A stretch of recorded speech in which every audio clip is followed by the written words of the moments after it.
E no nosso bate-papo de hoje, vamos falar sobre as necessidades básicas do parceiro.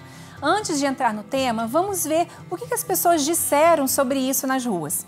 Eu sou casada há 5 anos, eu acho que precisa de um pouco mais de flexibilidade da minha parte e talvez compreensão. Se eu fosse resumir, eu acho que faltam mais domingos na nossa semana.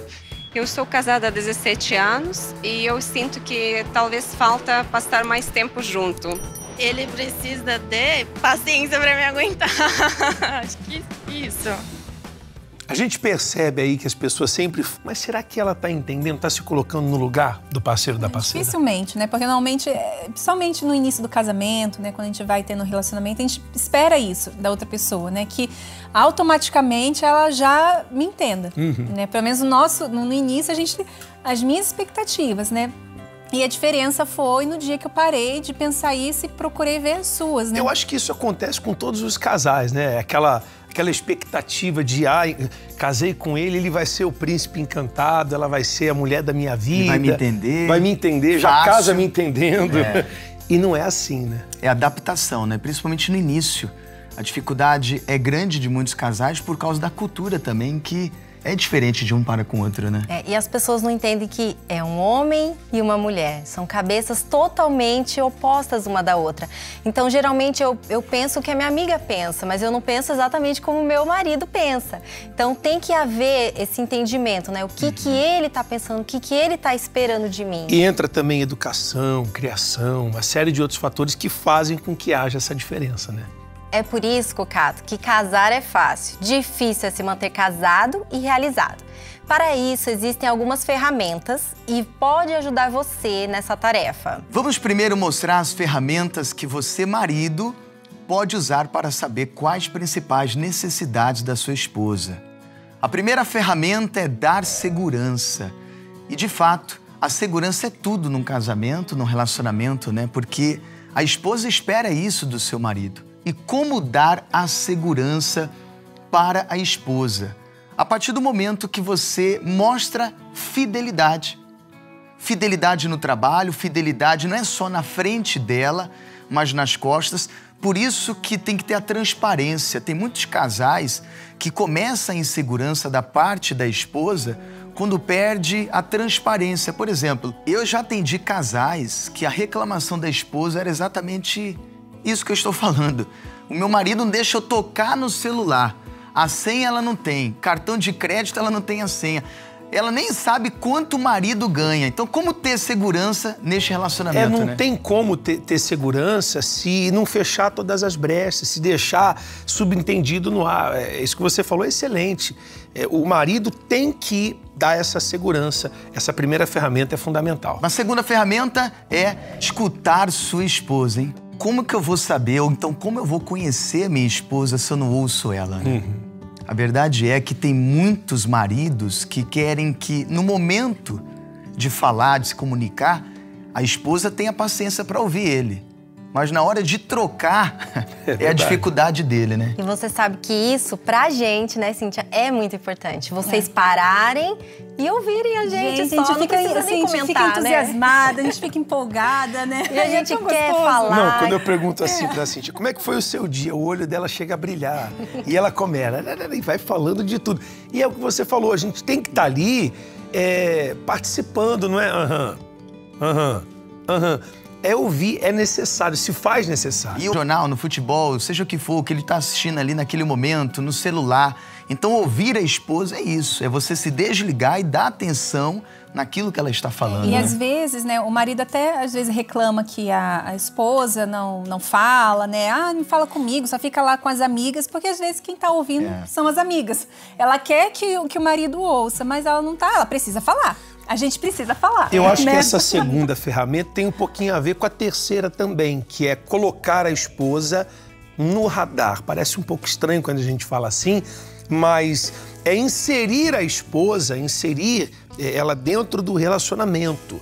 Tem marido, ô Rodrigo e meninas, que exclui a esposa de tudo. É verdade. Ele acha que porque tá casado, né, a aliança tá ali, Tá resolvido o problema. Tá colocou garantido. A esposa como um troféu que tá lá esquecido. Mas não, ele tem que inserir a esposa na vida, nas decisões, nas atitudes, em tudo. Colocar a esposa no radar não é colocar um aplicativo no celular pra ficar ele, né? E pra gente faz toda a diferença quando você recebe uma mensagem, que seja, né? Que é uma coisa rápida. E aí, como é que você tá? Você comeu? Porque a gente costuma fazer isso com o nosso marido, mas é muito mais raro eles fazerem isso com a gente. E isso é importante. Esses pequenos detalhes fazem toda a diferença no casamento. Você vê que a maior reclamação das mulheres é essa questão, né, de atenção, né, que o homem não dá atenção, né, que assim, parece que eu não existo, né, a gente vê que a maioria das reclamações é justamente isso, né. Tem a quarta ferramenta, não tem? A quarta é ter contato físico, né? E acho que você já atendeu também, eu já atendi casais que a esposa às vezes fala assim, meu marido é muito frio, né? Porque não tem esse toque físico de um beijo. Na época do namoro existia, do noivado. Depois que casou, é o marido lá e a esposa aqui. O marido chega, não dá um beijo na esposa, não dá um carinho. O toque físico é importante, não só em relação sexual, nada disso, mas também na atenção do dia a dia, quando sai pro trabalho, quando chega. Às vezes tem até mais significado do que na intimidade. Eu atendi um casal, 20 anos casados, que ele não dava a mão para ela. Eu já atendi. Não dava a mão, uma também, coisa tão simples, um gesto tão simples, mas que diz tanta coisa, né? Muitos anos que o marido não dava um beijo, não é meses não, anos, um beijo no rosto da esposa. Como é que pode? Quer dizer, são 4 ferramentas para os maridos de plantão ou futuros maridos já colocarem aí em prática para mudar a situação, né? Para fazer com que o relacionamento seja feliz. E agora, vamos às 4 ferramentas que você, esposa, pode usar para fazer o seu marido se sentir cuidado e respeitado. Primeira ferramenta, respeitá-lo. Você sabe que essa é uma ferramenta bem que as pessoas deturpam muito, né? Confundem muito o que é respeito. E a gente estava ouvindo vocês falarem sobre respeito. Respeito é tudo aquilo que eu conheço o limite da Cíntia. Eu sei até onde eu posso ir com ela, o que eu posso, da maneira que eu posso falar com ela. E se eu começo a passar daquele limite, eu estou desrespeitando ela. E as pessoas acham que respeitar o marido é ele mandar e você obedecer. E não é bem assim. É você saber o limite, você conhecer o seu parceiro, conhecer o que ele gosta, como ele gosta e o que ele também não gosta, né? É muito importante. E saber aonde ele se sente desrespeitado também, né? Uma das questões é na questão da finança, né? Então, ele confia em deixar o cartão na mão da mulher, né? Não, raro, né? É raro. Mas tem alguns... Mas tá lá, ele tá confiando. E aí, quando ele vai passar lá o cartão, tá com saldo negativo. E quando ele vai perguntar, mas o que você fez? O que você comprou? Aí começa a gente, as nossas desculpas de mulher, né? Só que assim, nesse momento, muitos homens se sentem desrespeitados por isso. Poxa, eu confiei em você, ou você comprou alguma coisa e não falou, e hoje a gente está precisando e está aqui com saldo negativo. É uma forma de desrespeito para com o homem, né? A forma de falar também, às vezes a mulher, ela quer se impor e fala mais alto que o homem, acaba agredindo com palavras. Isso também é uma forma onde o homem se sente desrespeitado, né? E às vezes o problema do casal também sobre o respeito, o marido principalmente se sente desrespeitado quando a esposa leva o problema a 2 para parentes. Aí ele fica sabendo depois, não por ela, pelos outros. Isso é um problema recorrente, né? A gente já atendeu vários casos assim, que o marido fica sabendo do problema pela sogra, pelo cunhado, pela cunhada. Falta com respeito, né? Agora vamos à segunda ferramenta, reconhecer suas qualidades. Você vê como isso é importante, né? A gente, infelizmente, temos a tendência a ir falar logo dos erros, né? Já quer jogar logo na cara os erros do seu parceiro. E é muito importante você exaltar também as qualidades, o que você gosta, o que você acha legal no seu marido, as coisas que ele faz pra você. Por exemplo, na prática aqui, pra gente ilustrar pra vocês. Às vezes, você cuida da casa e seu marido, ele vai lá te ajudar. E aí ele vai e arruma a cama, por exemplo. Aí você, mulher, chega lá e fala assim, não, porque você não arrumou do meu jeito, você não sabe fazer nada, tudo que você faz tá errado, faz de uma maneira errada.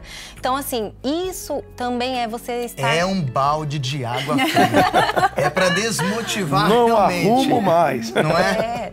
Então isso faz toda a diferença. Então respeite ele, isso também entra no respeito, mas assim, saiba admirar. Poxa, ele tirou um tempo para me ajudar. Então eu vou fazer também por onde. Muito obrigada, né? Agradeça a ele, ele precisa desse incentivo. Não ficar apontando só os defeitos, né? Mas priorizar as qualidades dele, né? Vamos então à terceira ferramenta, cuidar-se para ele. A gente vê que isso é raro. A mulher, ela se cuida muito até conquistar o marido. Depois, você cuidar de você. Porque o seu marido, ele espera, ele precisa que você se... outras pessoas somente. Não, mas que você tenha esse cuidado de estar agradando nele até nisso, né? Nessas pequenas coisas. Quando a pessoa se arruma, tudo bem, a pessoa tem que se valorizar, tem que fazer pra ela e tal. Mas quando eu descubro que a Cíntia fez uma coisa pensando em mim, isso pra mim é muito importante. Eu sei que ela sabe dos meus gostos e eu sei dos gostos dela. Mas quando ela fala assim, eu cortei o cabelo mais assim porque eu sei do tamanho que ele gosta. Pô, isso pra mim, eu fico feliz. Se ela cortar de qualquer outra forma, pintar de qualquer outro jeito, eu não vou me importar. Mas quando ela toma uma atitude pensando em mim, eu me sinto importante. Ela tá me inserindo, então isso é importante. Tanto para o homem como para a mulher, mas as 4 ferramentas dos homens já foram, né? Então, e assim, infelizmente, às vezes as pessoas veem isso como algo negativo, fraqueza, sabe? Fraqueza, eu vou me arrumar para ele, ou eu vou ficar com meu cabelo comprido, ou não vou cortar o meu cabelo porque ele não gosta. Não, não é questão disso. Por exemplo, eu sei que eu gosto do meu cabelo um pouquinho comprido, mas se eu for cortar meu cabelo curto, eu sei que ele não vai se importar. Mas assim, eu faço questão, sabe? Não, agora eu vou deixar meu cabelo comprido porque eu sei que ele gosta. Eu faço isso por ele, ou de fazer só pra ele. Não, mas é saudável. Eu penso dessa forma. É saudável isso dentro do casamento, né? Então vamos à 4ª ferramenta. Tempo de descanso. Realmente, o homem precisa da sua caixinha do nada. Essa daí todo mundo sabe. Então você, mulher que tá aí, entenda isso. O seu marido, ele precisa de um tempo para ele. Ele chega em casa, ele necessita também ficar lá um tempinho, paradinho, sozinho, quietinho. Às vezes a gente, por querer conversar, já quer chegar falando, descarregando, né? Contando todo como foi nosso dia, o que foi. E o homem tá lá calado. Aí ali já começa uma discussão. Por que você tá calado? Porque ele já chega do trabalho carregado, né? Então ele quer ter aquele momento para ele respirar, processar, eliminar, esvaziar, exatamente, para depois você lançar o seu dia, né? E a mulher não, a mulher ela é comunicativa. E principalmente se você ficou em casa, você tem muita conversa para colocar em dia. Então, assim, você tem muito o que falar. E isso é muito perigoso pro casal. Você tem que saber a hora de você falar. Então, assim, eu sei a hora que eu posso chegar no Rodrigo e falar. Se eu vejo que ele tá quieto, que ele tá muito na dele, então a hora... Não, deixa eu dar um tempo pra cabecinha dele, né? Esvaziar a cabeça dele. Os homens e depois a gente conversa. Porque as mulheres, elas estão sempre pensando em alguma coisa. Em várias coisas ao mesmo tempo. O homem é sempre mais focado. Então, tá pensando o quê, meu amor? Nada. Como assim nada? Como assim nada? Não, ele tá pensando em nada. Então esse tempo tem que ser respeitado. A gente teve no começo algumas desavenças justamente por isso. Então essa dica, essa ferramenta é muito importante para manter a paz dentro do relacionamento. Assim como a gente quer ser ouvida, né? A mulher ela gosta de falar que quer essa atenção, o homem também tem esse momento que ele quer paz. E a gente precisa dar paz para ele. Então é respeitar realmente a necessidade um do outro e entender isso, né? Saber deixar ele lá no sofá, assistindo a TV dele, né? Depois você fala com ele, depois você solta, depois resolve os problemas. Vai valer a pena. Vai valer a pena. Acredito que você aí de casa anotou tudo direitinho, hein? Tanto as dicas para os maridos como para as esposas, homens e mulheres. Agora é só colocar em prática. Quero agradecer a participação do Rodrigo e da Deise mais uma vez aqui. Nós que agradecemos, é um prazer estar aqui. Obrigado, Guilherme.